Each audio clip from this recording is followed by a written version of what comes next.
और नवरात्रि में आप जानते हैं कि रात्रि को पूजा होनी चाहिए।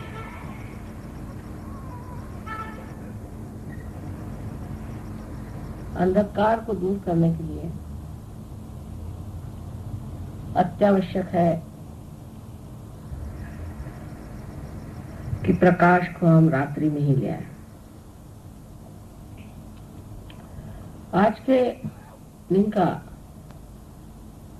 एक और संयोग है कि आप लोग हमारा जन्मदिन मना रहे हैं।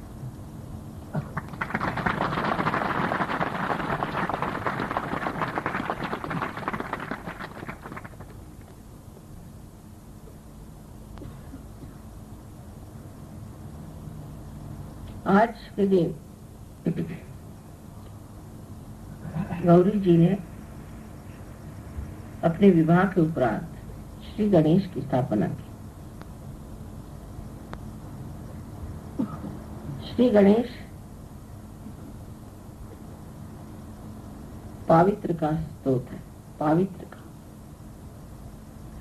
सबसे पहले इस संसार में पवित्रता फैलाई गई, जिससे कि जो भी प्राणी, जो भी मनुष्य मात्र इस संसार में आए वो पवित्र से सुरक्षित रहे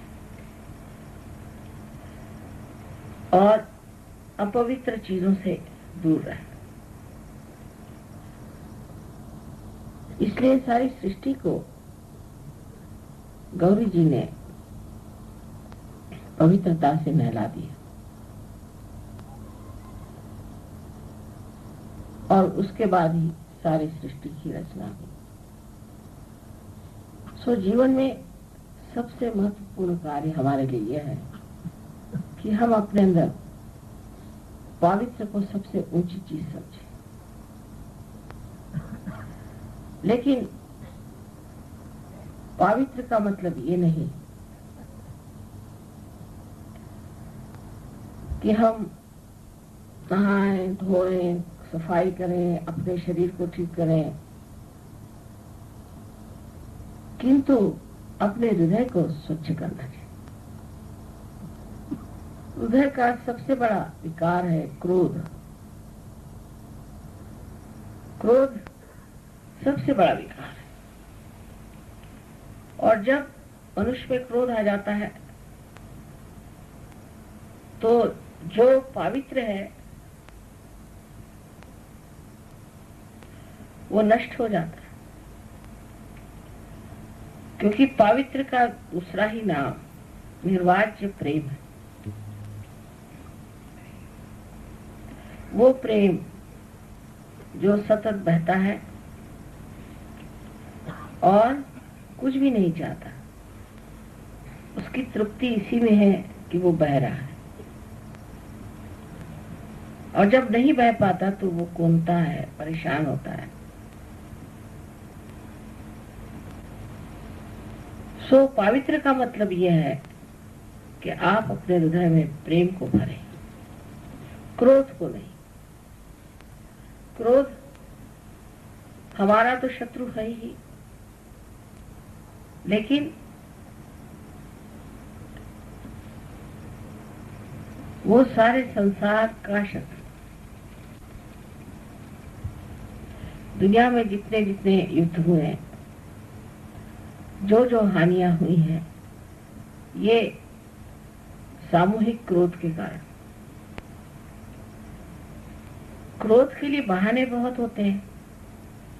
मैं इसलिए नाराज हो गया क्योंकि ऐसा था, मैं उसलिए नाराज हो गया क्योंकि ऐसा था। हर क्रोध का कोई न कोई बहाना मनुष्य ढूंढ सकता है,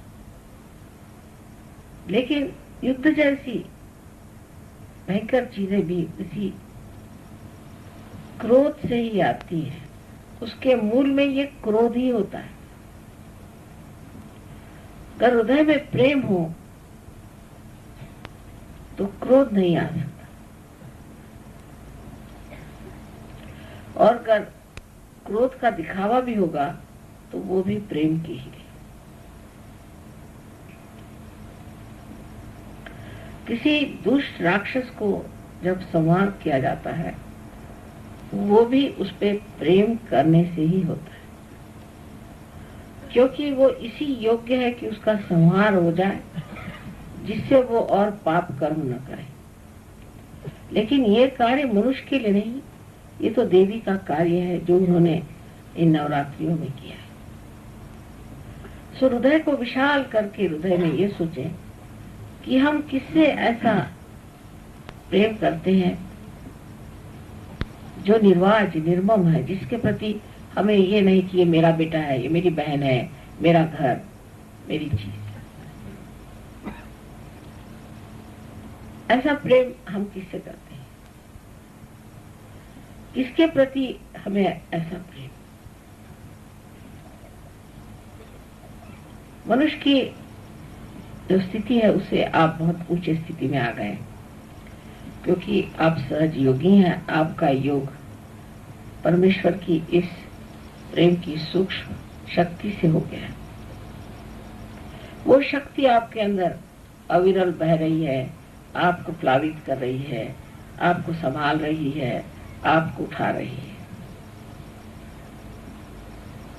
बार बार आपको प्रेरित करती है, आपका संरक्षण करती है और आपको आह्लाद और मधुमय प्रेम से भर देती है।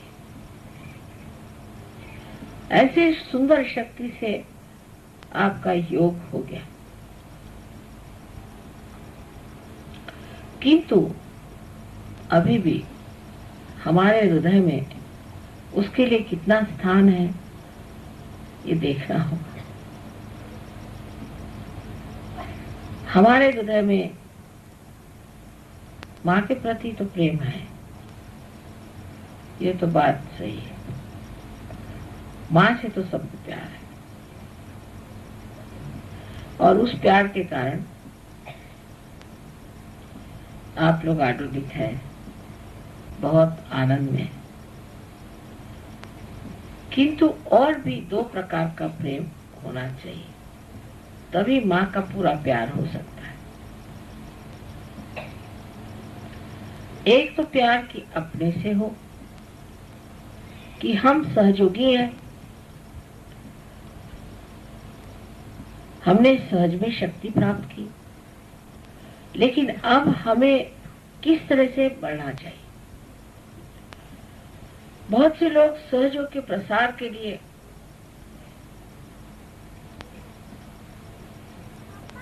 बहुत कार्य करते हैं।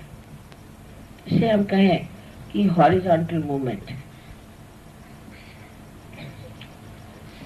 पृथ्वी से समांतर चारों तरफ फैलता हूं। वो लोग अपनी ओर नजर नहीं करते, तो जो वर्टिकल मूवमेंट है, उत्थान की गति को नहीं प्राप्त होते।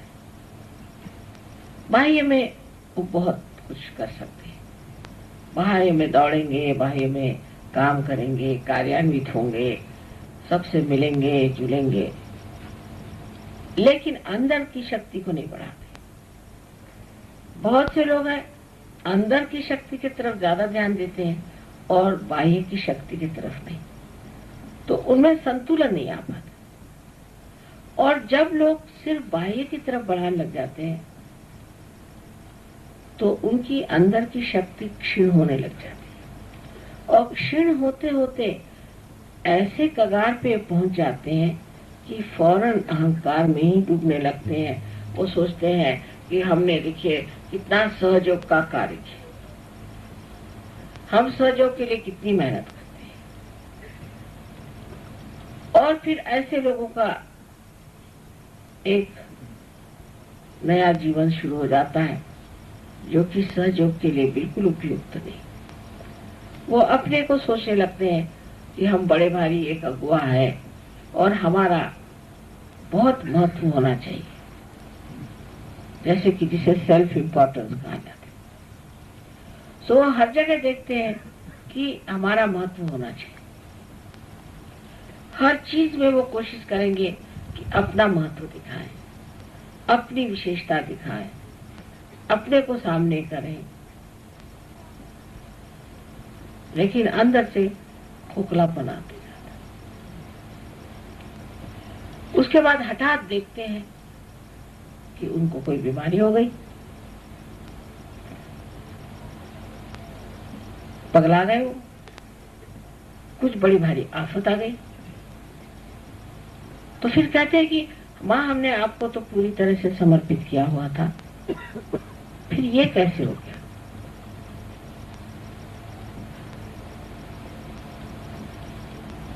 ये हमने कैसे पाया? ये गड़बड़ कैसे हो गई? इसकी जिम्मेदारी आप ही के ऊपर है कि आप बहकते चले गए। फिर ऐसे आदमी एक तरफा हो जाते, वो दूसरों से संबंध नहीं कर पाते। उनका संबंध इतना ही होता कि हम किस तरह से रोक झाड़े लोगों पर और किस तरह से दिखाएं कि हम कितने ऊंचे इंसान हैं। और वो दिखाने में ही उनको महत्व लगता है। सबसे आगे उनको आना चाहिए, सब में उनका महत्व होना चाहिए। अगर किसी ने उनका थोड़ा सा महत्व नहीं किया तो गलती हो गई। यहां तक हो जाएगा कि उसमें ये भूल ही जाएंगे वो कि माँ का भी कुछ करने का है, माँ के लिए भी कुछ दान देना है। इसी प्रकार मैं देखती हूँ कि राहुरी जैसी जगह, बंबई में हर जगह इस तरह के कुछ लोग एकदम से उभर के ऊपर आ गए और वो अपने को बहुत महत्वपूर्ण समझने लगे। फिर वहां न तो आरती होती थी, वो नसीब हमारा फोटो तो वहां रहता था, लेकिन फोटो पूछने की भी किसी को इच्छा नहीं थी। नसीब अपने फोटो नहीं लगाए, अपना ही मत, अपनी ही डींग मारना, और वो डींग मार मार करके और अपने ही को बहुत बड़ा समझ के दूसरों से अलग, किसी से कुछ पूछना नहीं, कुछ नहीं है, हम करेंगे। फिर झगड़े शुरू हो गए। झगड़े शुरू होने पर ग्रुप्स बन गए, क्योंकि जिस सूत्र में आप बंधे हुए हैं वो आपके माँ का सूत्र है, और उसी सूत्र में अगर आप बंधे रहे और पूरे समय ये जानते रहे कि हम एक ही माँ के बच्चे हैं, ना हमें कोई ऊंचा ना नीचा, न ही हम कोई कार्य को करते हैं और ये चैतन्य ही सारा कार्य करता है, हम कुछ करते ही नहीं है। ये भावना ही जब छूट गई और ये कि हम इतने बड़े हैं, हमने ये किया, दूसरा का हमने ये किया, हम ये करेंगे, हम वो करेंगे, तब फिर चैतन्य कहता है, अच्छा तुझे जो करना है कर, जहां जाना है जा, जाना है तूने नर्क में जा, तुझे अपने को मिटा लेना है, अपने को मिटा ले, अपना सर्वनाश करना है वो भी कर ले, जो तुझे करना है तू कर, वो आपको रोकेगा नहीं, क्योंकि आपकी स्वतंत्रता वो मानता है। आप स्वर्ग में जाना चाहे तो उसकी भी व्यवस्था है, और नरक में जाना चाहे तो उसकी भी व्यवस्था है। पर सहयोग में एक और बड़ा दोष है, एक बहुत बड़ा दोष है कि हम एक सामूहिक विराट शक्ति है, हम अकेले अकेले नहीं हैं, सब एक ही शरीर के अंग प्रत्यंग है।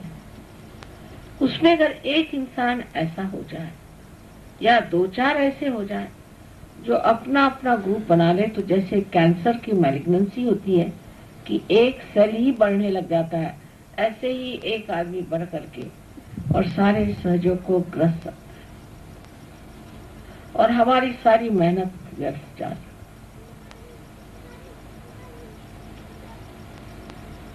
हमको तो चाहिए कि समुद्र से सीखें कि जो सबसे नीचे रह करके ही सब चीज को अपने अंदर, सब नदियों को अपने अंदर समाता है,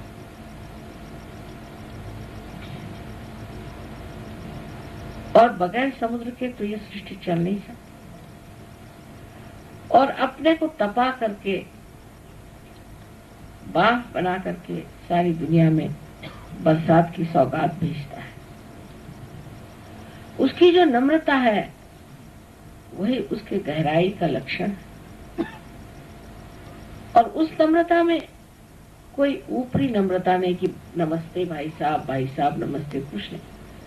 सबसे नीचे में सबको ग्रहण, सबको अपने अंदर लेकर उसको शुद्ध करके और फिर बाग बना करके बरसात करना। और फिर वही बरसात नदियों में पड़कर दौड़ती हुई उसी समुद्र की ओर दौड़ेगी।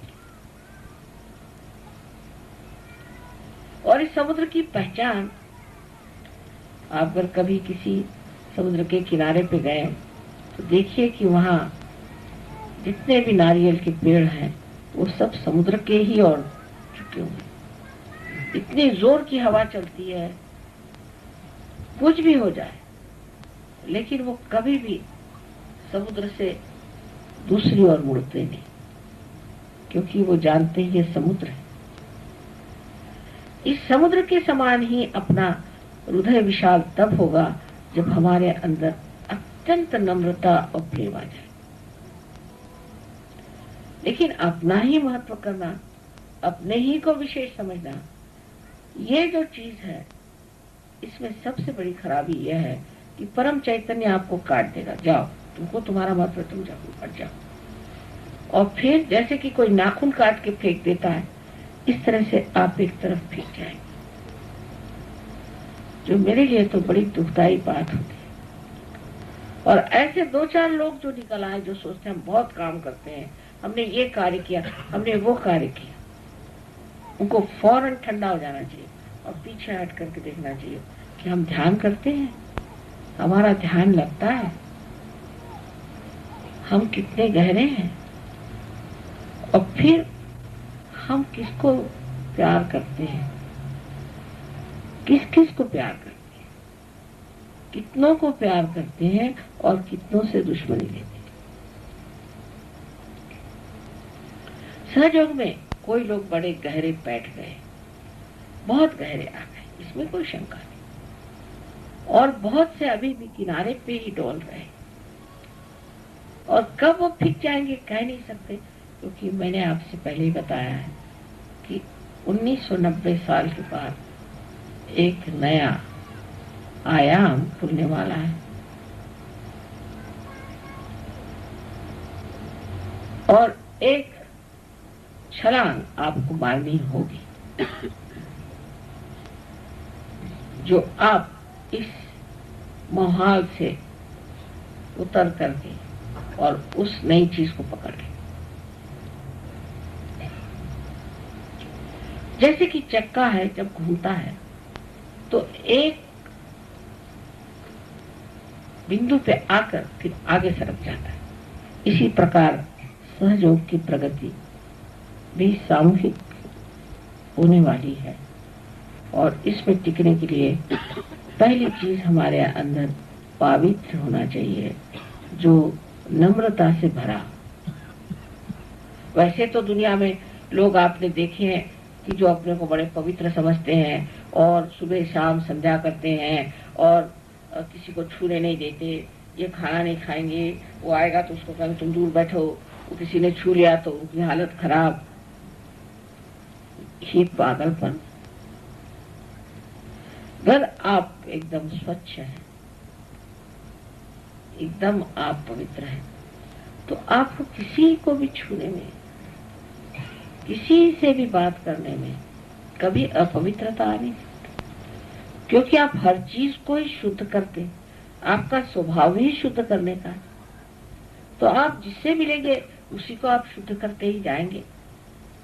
उसमें डरने की कौन सी बात है, उसमें किसी को कंडेम करने की कौन सी बात है, उसके लिए कानाफूसी करने की कौन सी बात है। तो ये तो लक्षण एक ही है कि आपकी स्वयं पवित्रता कम है। अगर आपकी पवित्रता संपूर्ण है तो वो पवित्रता में भी शक्ति और तेज है, और वो इतना शक्तिशाली है कि कोई सी भी अपवित्रता को वो खींच सकता है। जैसे मैंने कहा कि हर तरह की चीज समुद्र में पूरी तरह से एकाकार हो जाती है। अब दूसरे लोग हैं कि जो सिर्फ अपनी ही प्रगति को सोचते हैं। वो ये सोचते हैं कि हमें दूसरे से क्या मतलब। हम अपने कमरे में बैठकर माँ की पूजा करते हैं, उसकी आरती करते हैं, उनको हम मानते हैं और हम चाहते हैं कि हमारी उन्नति हो जाए, हमें दुनिया से कोई मतलब नहीं।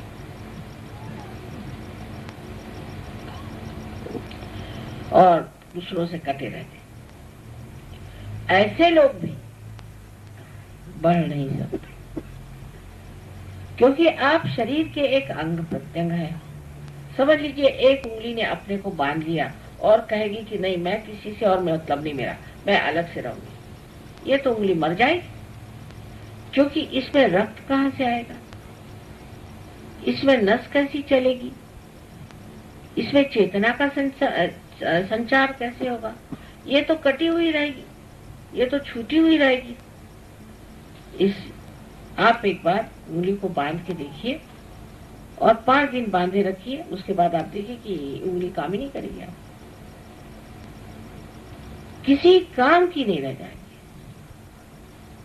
फिर आप कहेंगे माँ मैं तो इतनी पूजा करता हूँ, मैं तो इतने मंत्र बोलता हूँ, मैं तो इतना कार्य करता हूँ, फिर मेरा हाल ऐसा क्यों है? क्योंकि आप विगलित हैं, आप हट गए, उस सामूहिक शक्ति से आप हट गए। सहयोग सामूहिक शक्ति है। इस सामूहिकता से आप जहाँ हट गए, वहीं पर आप अलग हो गए उस सामूहिक शक्ति से। सो दोनों ही चीज के तरफ ध्यान देना है कि हम अपनी शक्ति को भी संभालें और सामूहिकता में रचते जाएं, तभी आपके अंदर पूरा संतुलन आ जाए। लेकिन बाह्य में आप बहुत कार्य करते हैं। मैंने ऐसे लोग देखे हैं जिन्होंने सहयोग के लिए बहुत कार्य किया और काफी अच्छे भाषण देते थे, बोलते थे। उनके भाषणों के उन्होंने फिर टेप बना ली। फिर लोगों से कहने लगे कि अच्छा आप हमारी टेप सुनिए। तो लोग हमारी टेप छोड़ के उन्हीं की टेप सुनते थे।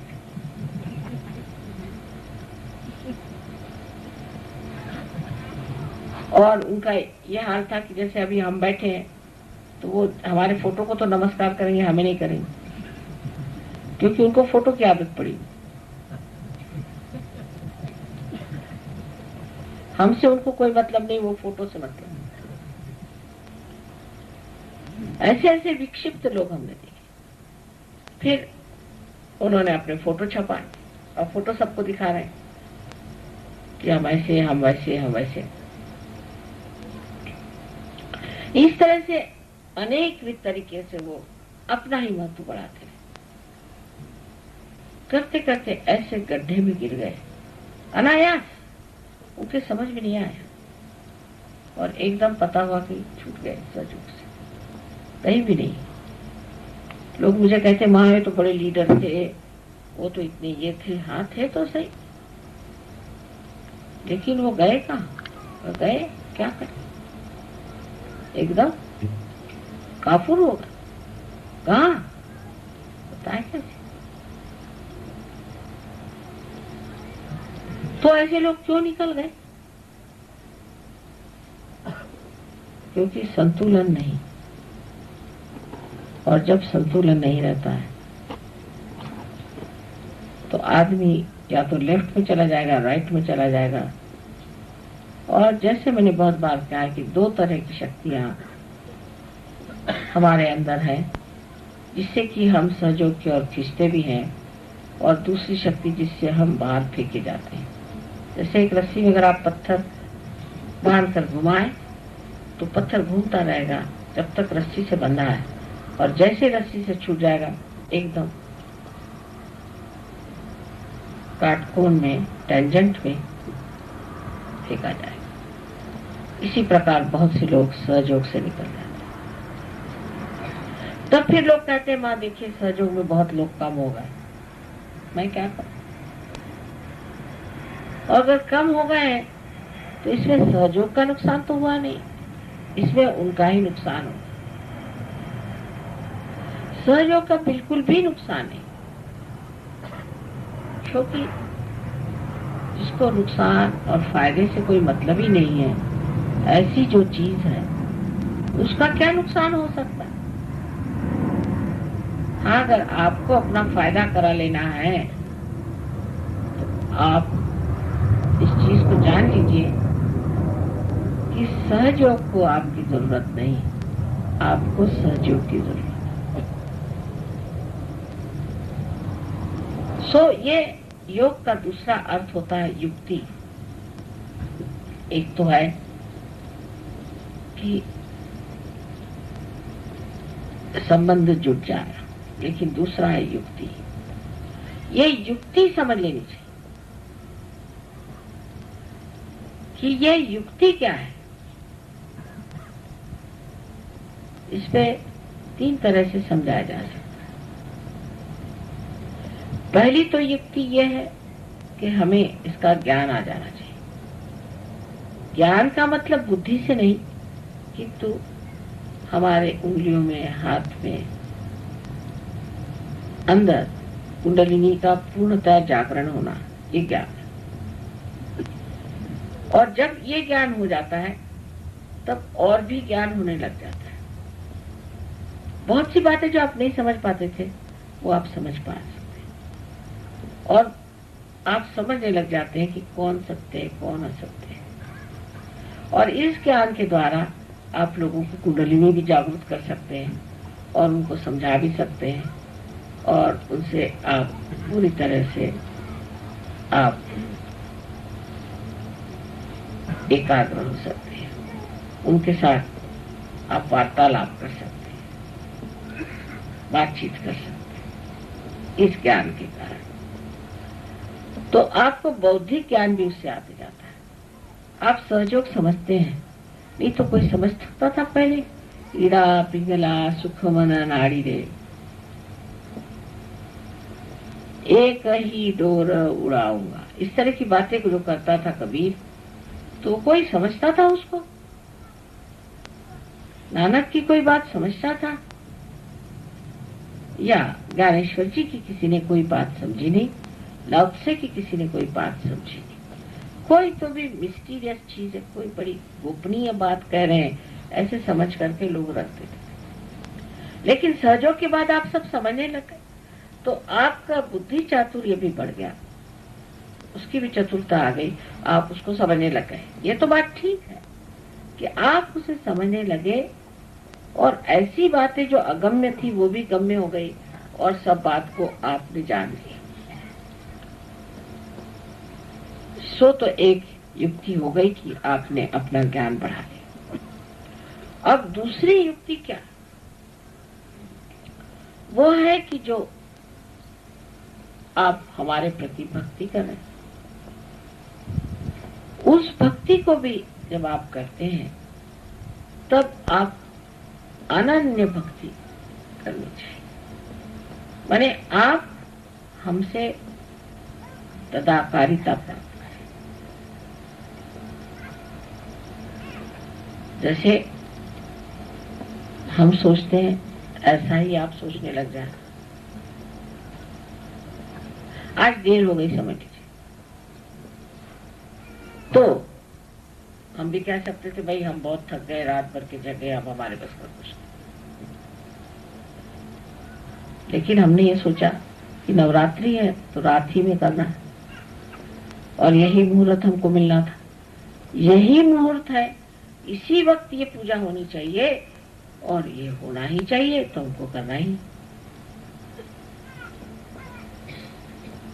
और ये बड़े आनंद से हम कर रहे हैं, जो कि शुभ मुहूर्त यही है और उस वक्त हमें सज्ज होना चाहिए। उसके बारे में सोचते भी नहीं कि हम थक गए, कि हमने आराम नहीं किया, कुछ भी नहीं, यही मुहूर्त है। जैसे एक लड़वैया अगर रणांगण में गया है और उसने देखा कि अपने सामने दुश्मन खड़ा, यही टाइम उसको मारने का, उसी वक्त उसे मारना चाहिए। उसी प्रकार यही समय है जबकि हमें ये पूजा करनी चाहिए। तो हम बैठे हैं और आपको भी ऐसे सोचना चाहिए कि यही समय माँ ने बांधा है, यही समय हमारे लिए उचित है, इसलिए हमें इसी वक्त पूजा करनी चाहिए। लेकिन जो आधे अधूरे लोग हैं उल्टी बातें सोचेंगे। अब हम सवेरे से आकर बैठे हैं, हमने ये किया, अभी हमें भूख लग गई, हमने खाना नहीं खाया, बच्चे सो रहे होंगे, तो वो अनन्य भक्ति नहीं हुई, क्योंकि मेरा जो सोच विचार है वो आपके सोच विचार में नहीं है। मैं जैसे सोचती वैसा हम नहीं सोचते। किसी के लिए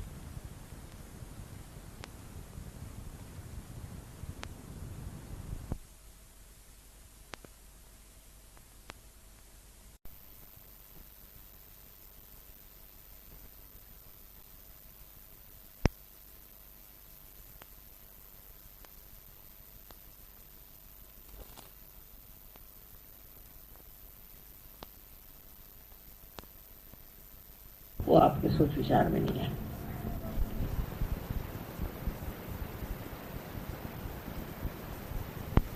सोचती हूँ कभी कभी, माँ यह आदमी इतना खराब है, ऐसा है। मैं कहा जी नहीं, बिल्कुल अच्छा है, बढ़िया आदमी है। ऐसे कैसे आप कह रहे हो?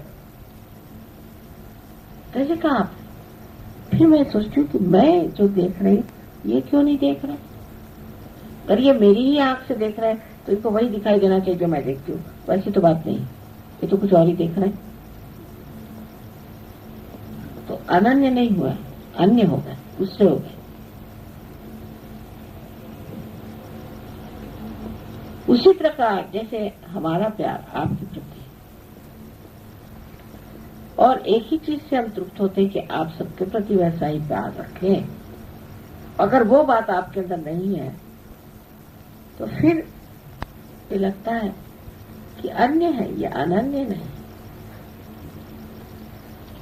अगर हमारे ही शरीर के ये अंग प्रत्यंग हैं तो जो हम हैं ऐसे ही इनको होना चाहिए ना। जैसे हम सोचते हैं वैसा ही इनको सोचना चाहिए, जैसा हम करते हैं वैसा ही इनको करना चाहिए। तो ये दूसरा क्यों सोचते, ये उल्टी बात क्यों सोचते हैं? इनके दिमाग में ये सब अजीब अजीब बातें कहां से आती है? सो अनन्य भक्ति नहीं हुई, ये भक्ति हो गई अपनी ही तरह।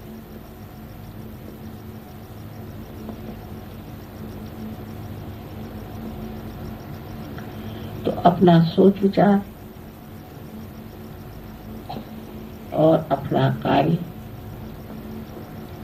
और अपना प्रेम, ये सब वैसा ही होना चाहिए जैसा आप मुझसे प्रेम करते हैं।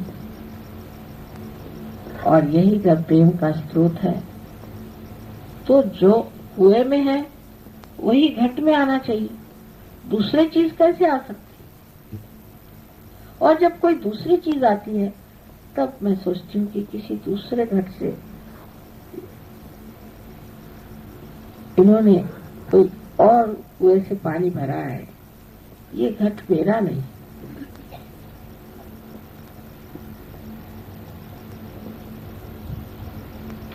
अब तीसरी बात जो युक्ति है कि जब दूसरी बात मैंने आपसे बताई कि आप अपने अंदर एक अनन्य शक्ति रखें। वहां हम आपको शरणागत हैं लोग, हम तो शरणागत। और जब शरणागत हैं तो अगर हम कोई बात कह भी दें या हम आपको कुछ चीज समझा दें या कोई आपके सामने प्रस्ताव रखे, कुछ रखे, तो उसको मना करने का सवाल ही कैसे उठेगा? अगर आप और हम एक हो गए तो उसका सवाल ही कैसे उठना चाहिए? माँ ने कह दिया ठीक है, क्योंकि हम तो माँ ही हो गए हैं तो हम नहीं कैसे कर सकते? जैसे कि मेरी आंख आपको दिख रही है तो मेरी आंख जान रही कि आप लोग बैठे हैं सामने मेरे, क्योंकि मेरी आंख मेरी अपनी है तो मैं जो जान रही हूँ उसमें और मेरी आंख के जानने में कोई भी अंतर नहीं, एक ही चीज है। जो मैं बुद्धि से जान रही हूँ वह मैं मेरी आंख से भी जान रही हूँ। तब फिर आप में तदाकारिता जिसे कहते हैं वो नहीं आई। सो ये दूसरी युक्ति है कि माँ मेरे हृदय में आ पाओ, मेरे दिमाग में आ पाओ, मेरे विचारों में आ पाओ, मेरे जीवन के हर कण में आ पाओ। आप जहां भी कहोगे हम हाजिर, हाथ जोड़ के वहां हम हाजिर। पर आपको कहना तो पड़ेगा ना, और पूर्ण हृदय से कहना होगा। किसी मतलब से अगर आप उससे संबंध जोड़े तो भी वो ठीक नहीं, लेकिन अगर संबंध जुट गया तो सारे मतलब अपने आप ही पूरे हो जाएंगे। आपको कुछ करना ही नहीं पड़ेगा, अपने ही आप। जब आपके सारे ही मतलब पूरे हो गए तो आपका चित्त उसी में लग जाए। अब तीसरी जो बात है कि हम ये काम कर रहे हैं, हमने सहयोग का ये काम किया, हमने ये सजावट करी, ये ठीक ठाक किया, मैंने किया, तो सहयोगी आप नहीं। सहयोग में आपके सारे कर्म है अकर्म हो जाने चाहिए। ये इसकी मैं कुछ कर रहा हूं, मैंने ये कविता लिखी, मैंने ये किया, ये जहां तक आप बारीक सूक्ष्म में देखते जाएं, क्या मैं सच्चा ऐसा सोचता हूं, क्या मैं ऐसा सोचती हूँ कि मैंने किया? ऐसे में दिमाग में बात आती है क्या? इसका मतलब मेरा योग पूरा नहीं है। जब योग पूरा हो जाता है तो फिर आप ऐसा नहीं सोचते, सोच ही नहीं सकते, विचार ही नहीं। अकर्म में आप ये हो रहा है, वो हो रहा है, ये घटित हो रहा है, वो सब हो रहा है, ऐसे आप बोलने लग जाते हैं। और तब कहना चाहिए कि आप पूरी तरह से तदाकारिता में। अब मेरा हाथ है, वो कुछ कार्य कर रहा है, तो थोड़ी कहता कि मैं कर रहा हूं, उसको तो पता भी नहीं वो कर रहा है, वो तो हो ही रहा है। उसकी जितनी भी गति है सो हम ही तो कर रहे हैं। लेकिन वो अगर ये सोचे कि हम कर रहे हैं, इसका मतलब मेरा हाथ कट गया है, इससे जुड़ा नहीं। अगर जुड़ा हुआ है तो उसको कभी लगेगा कि मैं घूम रहा हूं, मैं चल रहा हूं, मैं पकड़ रहा हूं, कभी नहीं लगता। और जब आप ऐसा सोचते हैं कि मैं कर रहा हूं, तभी चैतन्य कहता अच्छा तू कर।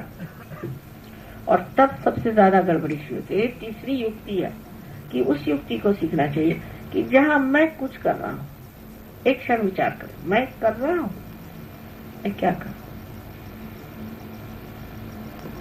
जब तक आप प्रकाश ढूंढ रहे थे तब तक आप कुछ कर रहे थे, क्योंकि आपके अंदर अहम भाव था। आप अकेले एक व्यक्ति थे, एक व्यष्टि में आप थे। अब आप समष्टि में जब आ गए, जब आप सामूहिकता में आ गए, तब आप कुछ भी नहीं कर रहे, आप अंग प्रत्यंग है, वो कार्य हो रहा है।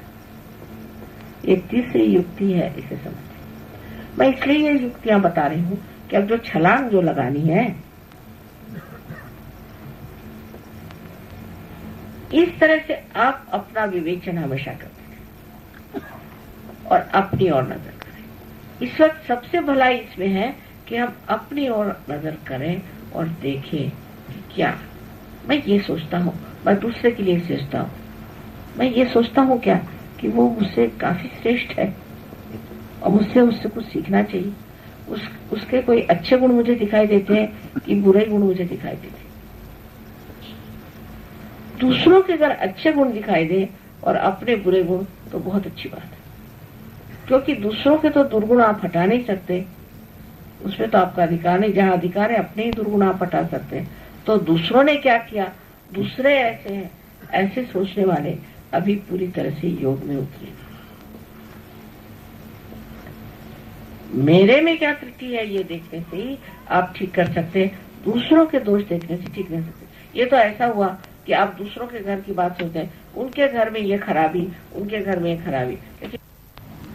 हमें जानना चाहिए इस युक्ति को समझ लेना चाहिए कि इसमें जो हम डावाडोल है वो हम अपनी ही वजह से। सहयोग तो बहुत ही बड़ी चीज है, बड़ी अभिनव चीज है, लेकिन जो हम में खराबी आ रही है या जो हम अभी भी इसका मजा पूरी तरह से नहीं उठा पा रहे हैं, इसकी वजह हम में ही कोई ना कोई दोष है। और इस सब को प्राप्त करने पर इस युक्ति को अगर आपने सीख लिया तो मिलेगा क्या? सिर्फ आनंद, निरानंद और कुछ नहीं। और फिर चाहिए क्या? आपकी शक्ल ही बदल जाएगी, आप आनंद में ही बहने लग जाएंगे। और आज इस हमारे जन्म दिवस पर मैं चाहूंगी कि आप लोगों का भी आज जन्म दिवस मनाया जाए, कि आज से हम इस युक्ति को समझें और अपने को इस पवित्रता से भरते, जैसे श्री गणेश। और पवित्रता से ही मनुष्य में सुबुद्धि आती है, क्योंकि पवित्रता प्रेम ही का नाम है। उसी से सुबुद्धि का मतलब भी प्रेम ही है। सब चीज का मतलब प्रेम है। और अगर आप सुबुद्धि को प्राप्त नहीं कर सकते और प्रेम को आप अपना नहीं सकते, तो सहयोग में आने से आप अपना समय बर्बाद कर रहे हैं। इस वक्त ऐसा कुछ समा बन रहा है, सबको इसमें एकदम से स्नात हो जाना चाहिए और अपने को परिवर्तन में डालना ही है। परिवर्तित हमको होना ही है। हम में खराबियां ही हैं, हमें अपने को पूरी तरह से पवित्र बना देना है। ये आप अपने साथ कितना प्रेम कर रहे हैं। आपका बच्चा जरा गंदा हो जाता है, फौरन आप दौड़ के उसको साफ कर देते हैं, क्योंकि आपको उससे प्रेम है। इसी प्रकार जब आपको अपने से प्रेम हो जाएगा तो आप भी अपने को पूरी तरह से परिवर्तन की ओर लगाएं कि मेरा परिवर्तन कहाँ तक, मेरे अंदर अभी यही खराबी रह गई, अभी मैं ऐसा हूं। और इस परिवर्तन के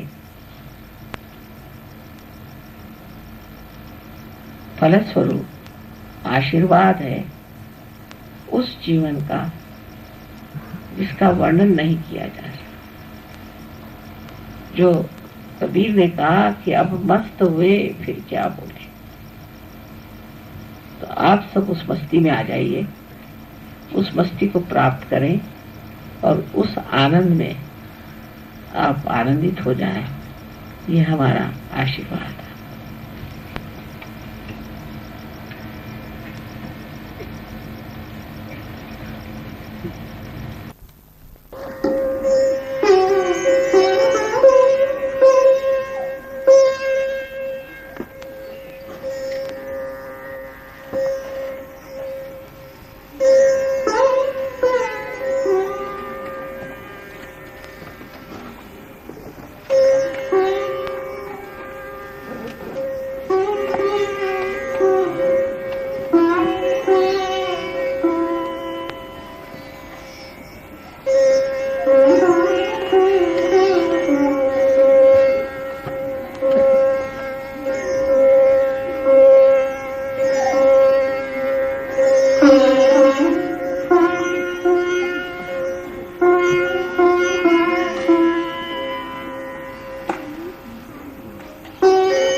Thank you.